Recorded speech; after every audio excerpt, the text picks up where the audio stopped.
Le GIEC, groupe d'experts intergouvernemental sur l'évolution climatique, avait annoncé la nouvelle au printemps dernier au Kenya, celle de la production d'un rapport spécial sur les liens qui existent entre le changement climatique, les océans et la cryosphère, surface de la Terre où l'eau est présente à l'état solide comme en Antarctique.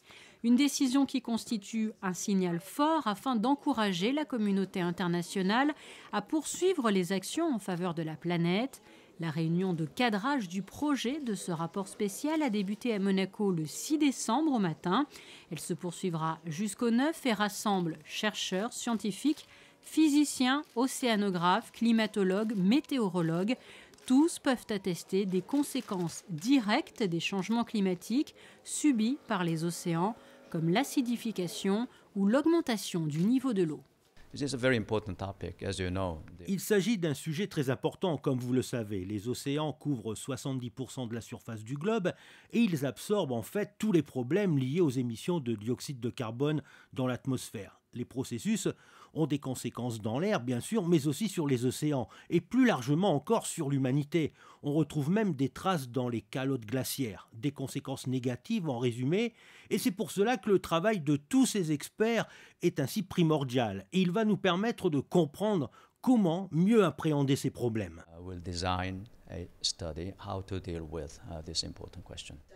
Kobaret, vice-présidente du GIEC et présidente du comité scientifique pour le cadrage de ce rapport, a évoqué également l'importance de ce rendez-vous ici sur le sol monégasque, puisque son Altesse Sérénissime, le prince Albert II et la fondation qu'il préside s'impliquent activement dans la lutte contre les changements climatiques.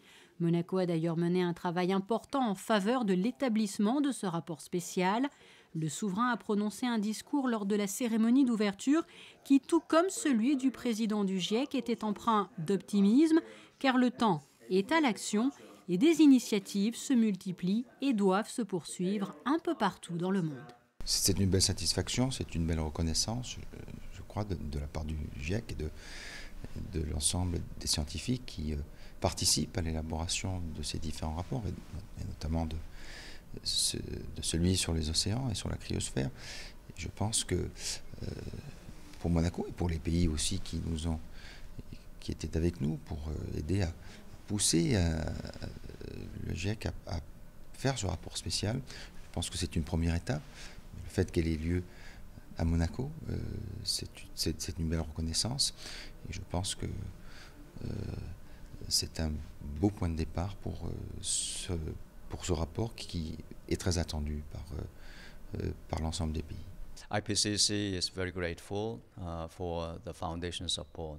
Le GIEC est vraiment très reconnaissant à la Fondation Prince Albert II, car vous savez, nous soutenons le travail de scientifiques à travers le monde, et cet appui de la part de la Fondation, en ce qui nous concerne, est vraiment important à l'échelle internationale. Et nous espérons d'ailleurs voir ce soutien se poursuivre.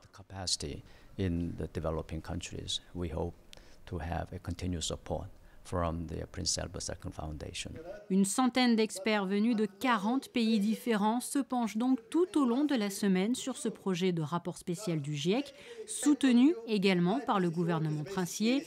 Le GIEC, organe international chargé d'analyser scientifiquement les changements climatiques. Il a été établi il y a un peu moins de 30 ans par le Programme des Nations Unies pour l'environnement notamment. Les éléments seront ensuite présentés et fournis aux responsables politiques pour une adoption du rapport au début de l'automne, en septembre 2019.